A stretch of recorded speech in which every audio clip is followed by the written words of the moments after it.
आपको पता है कि जो प्रतिरोध होता है, ये जो प्रतिरोध होता है चालक तार की लंबाई के प्रोपोर्शनल होता है।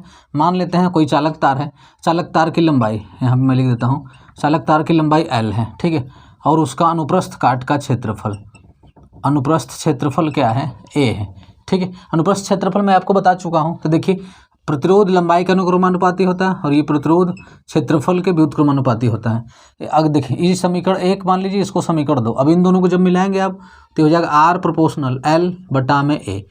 देखिए ये जो प्रोपोर्शनल होता है इनमें से एक ठो लिख लेते हैं और इधर का गुणा कर देते हैं, ये आ गया। जब आप ये प्रोपोर्शनल को हटाएंगे तो एक कांस्टेंट लगाना पड़ता है, तो आ जाएगा R बराबर रो लगाना पड़ता है, रो L बटा में A। ये आपका फार्मूला बनता है प्रतिरोध का, ठीक है। अब देखिए यहाँ पर रो क्या है, रो इसको बोलते हैं विशिष्ट प्रतिरोध। क्या बोलते हैं इसको, इसी को बोलते हैं विशिष्ट प्रतिरोध, इसको बोलते हैं विशिष्ट प्रतिरोध या इसी को बोला जाता है प्रतिरोधकता। क्या बोलते हैं इसको, प्रतिरोधकता बोला जाता है इसको, ठीक है। रो को विशिष्ट प्रतिरोध बोलेंगे या फिर इसी को बोला जाता है प्रतिरोधकता, ठीक है। चलिए ये देखिए ये जो फार्मूला है, यह फार्मूला बहुत ही इंपॉर्टेंट है, इसको आप याद रखिए। इस पर बहुत क्वेश्चन पूछा जाता है, आपसे ऑब्जेक्टिव में भी क्वेश्चन पूछेगा और आपसे इससे जो है लॉन्ग क्वेश्चन भी पूछ सकता है, ठीक है। तो चलिए हम अब जो है ये जो फार्मूला है इससे क्वेश्चन क्या क्या पूछेगा उस क्वेश्चन पर बात करेंगे, ठीक है। तो इस बात को याद रखिएगा कि R बराबर होता है रो L बटा में A। यहाँ पर रो क्या है, विशिष्ट प्रतिरोध है या प्रतिरोधकता है, ठीक है। ये आपका विशिष्ट प्रतिरोध है। तो विशिष्ट प्रतिरोध के बारे में हम जो है नेक्स्ट टाइम बात कर लेंगे, लेकिन आज जो है इस फार्मूला पर कैसे कैसे क्वेश्चन पूछता है उस क्वेश्चन पर चलेंगे, ठीक है। तो चलिए मैं इसको इरेज करता हूँ और क्वेश्चन पर चलते हैं।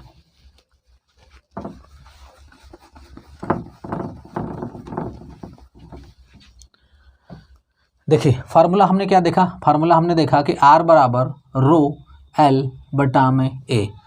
अच्छा देखिए ये जो रो होता है हम बताए हैं कि जो रो होता है यह विशिष्ट प्रतिरोध है।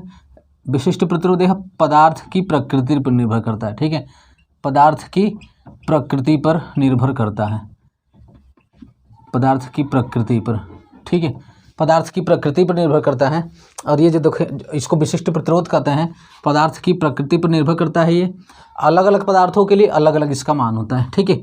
अब देखिए एक ही पदार्थ के लिए यह समान हो, जैसे मान लीजिए दो तार है, दो तार तांबे का तार है दोनों, तो उसके लिए जो विशिष्ट प्रतिरोध होगा दोनों में विशिष्ट प्रतिरोध बराबर होगा, ठीक है। तो यह पदार्थ की प्रकृति पर निर्भर करता है।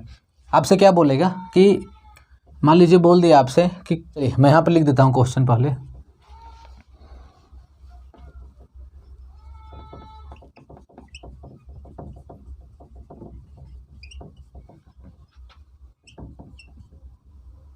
तो नए तार का प्रतिरोध क्या होगा, ठीक है। अब देखिए कह किसी चालक तार की लंबाई दोगुनी कर दी जाए तो नए तार का प्रतिरोध, कहने का मतलब ये है कि पहले मान लीजिए ये तार है, इसका लंबाई L है, अब इसी तार को खींच करके दोगुना कर दिया गया है, इसी तार को खींच करके इसको बढ़ा दिया गया है। अभी इसका लंबाई L था, अब इसका लंबाई क्या कर दिया गया, 2L हो गया। अब ये एक तार था, अब ये नया तार का मतलब क्या है, इसी तार को खींच करके लंबा कर दिया जाएगा। यहाँ पर लिखना चाहिए कि यदि किसी चालक तार की लंबाई दोगुनी कर दी जाए तो उसी पदार्थ से, मतलब उसी तार को खींचा गया है, लंबाई दोगुनी कर दी जाए खींच कर। यहाँ पर मान लीजिए आपको क्या देना चाहिए था, खींच कर, ठीक है। करा कि यदि किसी चालक तार की लंबाई खींच कर या फिर बस दोगुनी भी देगा तो आपको ये समझना होगा कि यहाँ पर एक ही पदार्थ की बात कर रहा हो, ठीक है। करा यदि किसी चालक तार की लंबाई दोगुनी कर दी जाए तो नए तार का प्रतिरोध क्या होगा, ठीक है। लंबाई दोगुनी करने पर, या तो ये पूछ सकते हैं आपसे कि लंबाई दोगुनी कर दी जाए तो प्रतिरोध क्या होगा, दोगुनी करने पर प्रतिरोध क्या होगा, ये पूछ सकते हैं आपसे। तो आपको ध्यान देना है वहाँ पर कि लंबाई दोगुनी कर रहा है। तो देखिए जब उसकी लंबाई L था तब उसके लिए प्रतिरोध क्या होगा, तब R बराबर होता है रो L बटा में A। ये फार्मूला हम यहाँ से पढ़े हैं कि R बराबर रो L बटा में A। अब देखिए अब इसी तार को खींच करके दोगुना तार बना दिया गया हो उसका, ठीक है। तो यहाँ पर आपको ध्यान रखना होगा कि जब लंबाई दोगुनी कर दी जाएगी तब उसका जो क्षेत्रफल होगा, क्षेत्रफल उसका आधा हो जाएगा। क्या हो जाएगा, अगर मान लीजिए इस तार का क्षेत्रफल A है तो इस तार का क्षेत्रफल हो जाएगा A/2। क्या हो जाएगा, क्षेत्रफल A/2 हो जाएगा। इस बात को याद रखिएगा। अगर मान लीजिए यहाँ पर अगर आपसे बोल दे कि किसी तार की लंबाई 3 गुनी कर दी जाए, क्या कर दिया है, मान लीजिए खींच के उसके तार की लंबाई को 3 गुनी कर दिया है, तो याद रखिएगा कि अगर लंबाई 3 गुनी करता है, 3L कर दिया यानी 3 गुनी कर दिया, तो उसका जो क्षेत्रफल होगा, क्षेत्रफल उसका क्षेत्रफल 1/3 हो जाएगा उसका। क्या हो जाएगा? क्षेत्रफल 1/3 हो जाएगा। अब याद रखिएगा इस बात को कि जब भी लंबाई खींच करके दोगुना करेगा तो उसका क्षेत्रफल आधा होगा, और लंबाई अगर तिगुना कर रहा है तब उसका क्षेत्रफल 1/3 हो जाएगा। अगर लंबाई 4 गुना कर रहा है तो उसका क्षेत्रफल a/4, लंबाई 5 गुना कर रहा है तो उसका क्षेत्रफल क्या हो जाएगा? a/5 हो जाएगा। इस बात को याद रखिएगा आप। तो देखिए यहाँ पर आगे चलते हैं, कर रहे हैं R बराबर ρl/a, ये है आपका प्रतिरोध है, ठीक है। यह कब था? जबकि उसकी लंबाई l था। अब मान लीजिए इस तार का जब उसका लंबाई 2l हो गया, उसका प्रतिरोध r' मान लेते हैं। तो देखिए r' बराबर क्या हो जाएगा? लंबाई। अब अच्छा, रो तो दोनों के लिए सेम होगा, इसके लिए भी इसके लिए भी, क्योंकि इसी तार को खींच करके लंबा किया गया है। तो यहाँ पर क्या हो गया आपका? रो सेम होगा, इसमें भी रो होगा। l की जगह क्या रखेंगे? लंबाई 2l रखेंगे, 2l × 2l/a। अब देखिए जब वो लंबाई दोगुनी कर दिया गया है तो इसका क्षेत्रफल आधा हो जाएगा। पहले इसका क्षेत्रफल a था, अब इसका क्षेत्रफल क्या हो गया है? a/2। तो यहाँ पर रखेंगे आप a/2। अब इसको हल करिए, देखिए तो आ जाएगा आपका 2ρl में, ये जो 2 है ऊपर चला जाएगा तो 2 यहाँ पर आ जाएगा बटा में a। देखिए 2 दूना के 4, क्या आ जाएगा? ये 4। अब ρl/a, देखिए यहाँ पर आया ρl/a, ρl/a का वैल्यू क्या होगा? r हो जाएगा। तो यहाँ पर रख देंगे r। तो देखिए r' का वैल्यू आ गया आपका 4r। इसका मतलब कि 4 गुनी हो जाएगी। क्या हो जाएगी? 4 गुनी। कहने का मतलब जो नया प्रतिरोध होगा, नया प्रतिरोध दिए गए प्रतिरोध का 4 गुना हो जाएगा, ठीक है। अब देखिए आगे, मान लीजिए यहीं पर आपसे कह दिया कि लंबाई खींच करके 3 गुनी कर दिया गया है, ठीक है। 3 गुनी कर दिया है, तब बताइए उसका नया प्रतिरोध क्या हो जाएगा? तो देखिए तो नया प्रतिरोध r' होगा। मान लीजिए r' नया प्रतिरोध है, तो आप कहेंगे रो तो सेम होगा। देखिए रो क्या होगा? सेम होगा, क्योंकि इसी तार को खींच करके 3 गुना कर दिया गया है, ठीक है। इसी तार को खींचा और 3 गुना कर दिया, तो रो तो सेम होगा। पदार्थ सेम है, सेम पदार्थ के लिए जो रो होता है यानी विशिष्ट प्रतिरोध या फिर प्रतिरोधकता सेम होता है, तो रो तो सेम होगा। लेकिन लंबाई l के जगह आप रखेंगे 3l। देखिए यहाँ पर रो l होता है फार्मूला में, तो l की जगह 3l, अब बटा में क्षेत्रफल 1/3 हो जाएगा, यानी कि a/3 हो जाएगा, ठीक है। अब इसको हल कर लीजिए तो आ जाएगा आपका r' बराबर 3 ऊपर चला जाएगा तो 3 का गुणा 3 में हो जाएगा। देखिए 3 गुणा में 3, ये 3 ऊपर चला जाएगा, इसमें गुणा हो जाएगा और बचेगा क्या? ρl/a। अब r' बराबर 3 त्रिक का 9, ρl/a को क्या बोलते हैं? r। तो 9r, ये हो जाएगा 9 गुनी। जब लंबाई 3 गुनी कर दी जा रही है तो नया प्रतिरोध क्या बन जा रहा है? 9 गुनी बन जा रहा है। अब मैं इसको रेज करता हूँ, एक क्वेश्चन को और प्रैक्टिस करते हैं।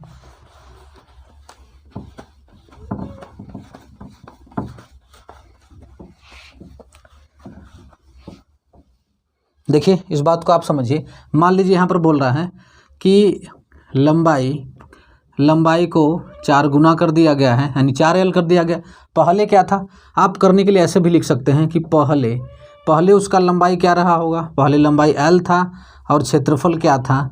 a था, और जो प्रतिरोध होगा तो r बराबर ρl/a। पहले इतना था। अब की बात कर रहा है कि जब खींच कर लंबा कर दिया गया है, खींच कर लंबा करने पर जो नया बन रहा है, नए के लिए लंबाई करा 4 गुनी हो गया है, और उसका जब 4 गुनी अगर लंबाई हो गया है तो क्षेत्रफल क्या हो जाएगा? a/4। अब आपसे पूछ रहा है बताइए इसका नया प्रतिरोध r' क्या होगा? तो आप कहेंगे r', फार्मूला तो यही लगाएंगे ρl/a। तो रो तो सेम होगा क्योंकि यही पदार्थ है, इसी पदार्थ का तार है, तो l की जगह आप रखेंगे 4l बटा में क्षेत्रफल की जगह क्या रखेंगे? a की जगह a/4। तो ये क्या हो जाएगा आपका? 4 का गुणा ऊपर हो जाएगा, 4 × 4 ρl/a। तो 4 चौका 16, ρl/a का वैल्यू क्या है? r। तो हो जाएगा 16 गुनी हो जाएगा। क्या हो जाएगा? नया प्रतिरोध 16 गुनी हो जाएगा, ठीक है। अब देखिए, अब इसी तरीके से मैं इसको इरेज करता हूँ। देखिए अब देखिए, मान लीजिए यहाँ पर लंबाई कह रहा है कि लंबाई n गुनी कर दिया गया, n गुनी, n l हो जाएगा तब, तो इसका क्षेत्रफल क्या हो जाएगा? a/n। अब इसके नए तार का प्रतिरोध हो जाएगा r' बराबर रो, क्योंकि पदार्थ तो यही है, पदार्थ सेम है तो रो सेम होगा। l की जगह यानी l रखेंगे, ρnl/a की जगह a/n हो जाएगा, ठीक है। अब इसको जब हल करेंगे तो देखिए r' बराबर, देखिए ρl बटा में ए, रो एल बटा में ए गुणे एन का गुणा एन में कर देंगे ऊपर, एन गुणे एन, तो आ जाएगा आपका एन स्क्वायर रो एल बटा में ए, रो एल बटा में ए। अब ये हो जाएगा आपका एन स्क्वायर रो एल बटा में ए को आर बोलेंगे, एन स्क्वायर आर। देखिए अब नया प्रतिरोध क्या बना, एन स्क्वायर आर गुना हो जाएगा, सॉरी एन स्क्वायर गुना हो जाएगा, क्या हो जाएगा, एन स्क्वायर गुना हो जाएगा। तो आपसे पूछेगा इसमें क्या पूछेगा आपसे कि यदि लंबाई को एन गुनी कर दी जाए तो उसका नया प्रतिरोध क्या हो जाएगा, तो आप कहेंगे एन स्क्वायर गुना हो जाएगा। ठीक है, अब देखिए मान लीजिए आपसे बोल दिया कि लंबाई 5 गुनी कर दी जाए तो नया प्रतिरोध, तो नया प्रतिरोध आपसे, अब देखिए ऑब्जेक्टिव क्वेश्चन यही से पूछेगा कि लंबाई को 5 गुनी कर दिया जाए, किसी चालक तार की लंबाई को 5 गुनी कर दें तब उसका नया प्रतिरोध क्या होगा, तो आप कहेंगे नया प्रतिरोध जो होता है एन स्क्वायर आर गुना हो जाता है लंबाई बढ़ने पर, तो नया प्रतिरोध एन स्क्वायर आर गुना हो जाता है। एन का वैल्यू 5 दिया, लंबाई एन का मतलब लंबाई, तो 5 का स्क्वायर गुना, तो 5 स्क्वायर 25 आर, इसका मतलब कि नया प्रतिरोध कितना हो जाएगा, 25 गुना हो जाएगा। अब आगे देखिए, पहले इसको रेज करूँ,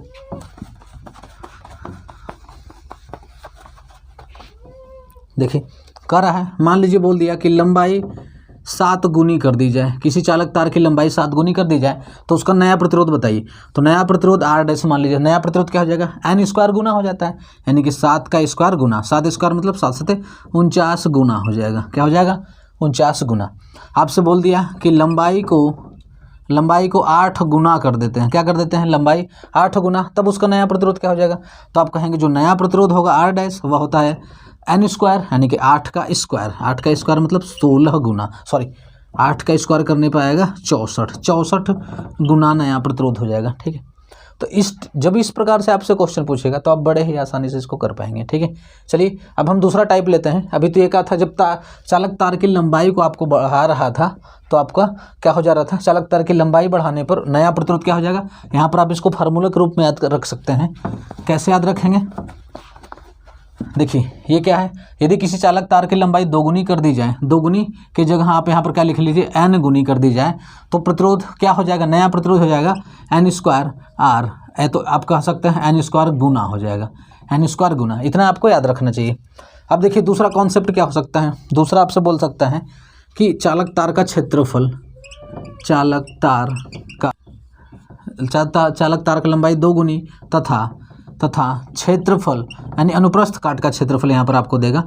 तो अब मैं क्षेत्रफल लिख रहा हूँ, आपको समझना पड़ेगा कि अनुप्रस्थ काट की बात कर रहे हैं हम। तो कर चालक तार का लंबाई 2 गुनी, क्षेत्रफल भी 2 गुनी कर दी जाए, क्षेत्रफल भी क्या कर दी जाए 2 गुनी, तो नया प्रतिरोध क्या होगा, नया प्रतिरोध क्या होगा, ये आपसे पूछ रहा है। तो देखिए पहले इसके कॉन्सेप्ट पर चलते हैं हम, क्या चलते हैं, कह रहा है कि चालक तार का लंबाई 2 गुना। अच्छा एक बात समझिए कि अगर चालक तार का लंबाई 2 गुना कर देगा तो उसका जो क्षेत्रफल होगा तो आधा हो जाना चाहिए, जबकि यहाँ पर क्या कर रहा है कि चालक तार का लंबाई भी 2 गुना कर रहा है और उसका क्षेत्रफल भी 2 गुना कर रहा है। इसका मतलब ये हुआ कि अच्छा यहाँ पर लिखेगा आपसे कि चालक तार का लंबाई 2 गुना और चालक तार का क्षेत्रफल 2 गुना कर दी जाए तो नया तार का प्रतिरोध, और यहाँ पर बोले आगे आपको कि जो पदार्थ है एक ही पदार्थ देगा जरूर, यहाँ पर कि एक ही पदार्थ यहाँ पर दिया हुआ है। ठीक है, एक ही पदार्थ के चालक तार का लंबाई 2 गुना, क्षेत्रफल 2 गुनी भी कर दी जाए तो नया प्रतिरोध क्या होगा, एक ही पदार्थ यहाँ पर दिया है।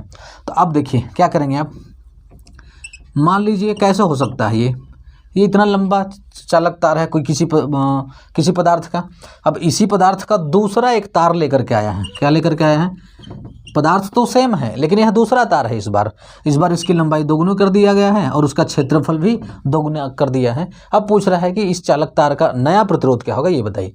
तो देखिए फार्मूला तो सेम रहेगा। अब देखिए पहले इसका मान लीजिए इसका लंबाई L है और इसका जो क्षेत्रफल है, क्षेत्रफल को A मान लीजिए।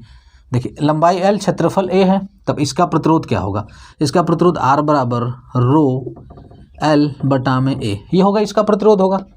अब इसके लिए पूछ रहा है इसका प्रतिरोध बता दीजिए। तो देखिए इसका प्रतिरोध मान लीजिए R डैश है, तो फार्मूला रो, अच्छा रो तो सेम होगा क्योंकि सेम पदार्थ है यहाँ पर, तो रो L की जगह 2L बटा में क्षेत्रफल की जगह क्या रखेंगे, A की जगह 2A रखना पड़ेगा आपको, ये हो जाएगा आपका 2A, तो बराबर हो जाएगा आपका, देखिए 2 से 2 कैंसिल हो जाएगा तो बचेगा क्या, रो L बटा में A, और रो L बटा में A का वैल्यू क्या है R, बराबर आ गया R, तो R डैश बराबर R। देखिए इससे क्या पता चला हमको, यहाँ पर आ गया आर डैश बराबर आर। इससे हमको क्या पता चला, ध्यान से देखिए इस बात को।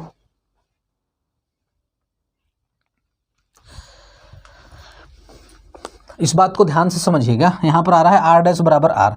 इसका मतलब ये हुआ कि एक ही पदार्थ का, यदि एक ही पदार्थ का चालक तार है, उसी पदार्थ का दुगुना चालक तार ले लें, या फिर दुगुना चालक तार की लंबाई को कर दें, दुगुने चालक तार की लंबाई का तार ले लें और उसका मोटाई भी दोगुना कर दें, यानी क्षेत्रफल भी दोगुना कर दें, तब उसके प्रतिरोध पर कोई प्रभाव नहीं पड़ेगा। यानी कि पहले जितना प्रतिरोध था अब भी उसका प्रतिरोध उतना ही होगा। ध्यान से फिर से समझिए। देखिए मैं इसको इरेज कर देता हूँ।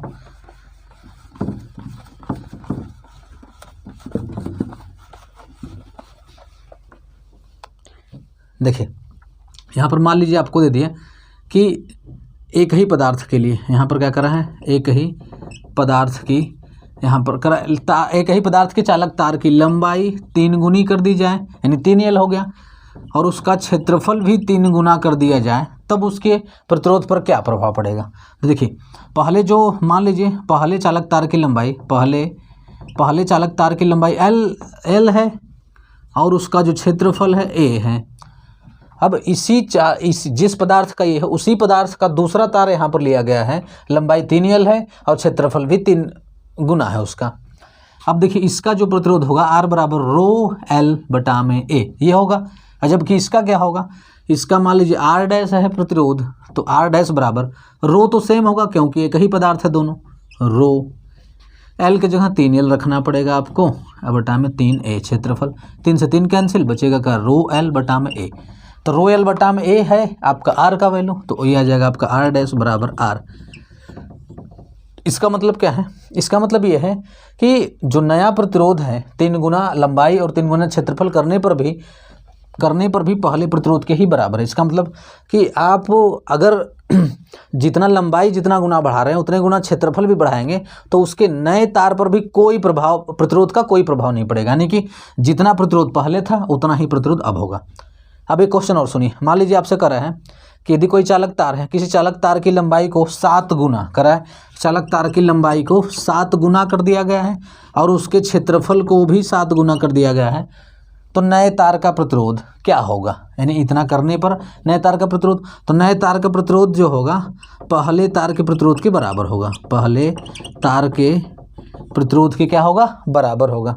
यदि पहले तार का प्रतिरोध मान लीजिए कह रहा है 10 ओम है, क्या है, 10 ओम है। दूसरा क्वेश्चन मान लीजिए कह रहा है पहले तार का प्रतिरोध क्या है, R बराबर 10 ओम है, और कह रहा है यदि उसके लंबाई को 8 गुना और उसके क्षेत्रफल को भी 8 गुना बढ़ा दें, तो अब जो नया तार है, जो नया तार बना, इसका प्रतिरोध क्या होगा। तो इसके प्रतिरोध में कोई प्रभाव नहीं पड़ेगा, 10 ओम ही आएगा। क्या आएगा, 10 ओम ही इसका आंसर होगा। तो इस बात को याद रखिएगा, आपसे ऐसा क्वेश्चन ऑब्जेक्टिव क्वेश्चन में बहुत पूछा जाता है, तो आप इस बात को याद रखेंगे। ठीक है, तो चलिए आज जो है वीडियो बहुत अधिक लंबा हो जा रहा है, तो आज का कॉन्सेप्ट यहीं पर रखते हैं, फिर मिलते हैं हम कल नेक्स्ट पार्ट में। तब तक के लिए आप घर पर रहें, स्वस्थ रहें, मस्त रहें, अपने पढ़ाई को अच्छे से करते रहिए। जय हिंद।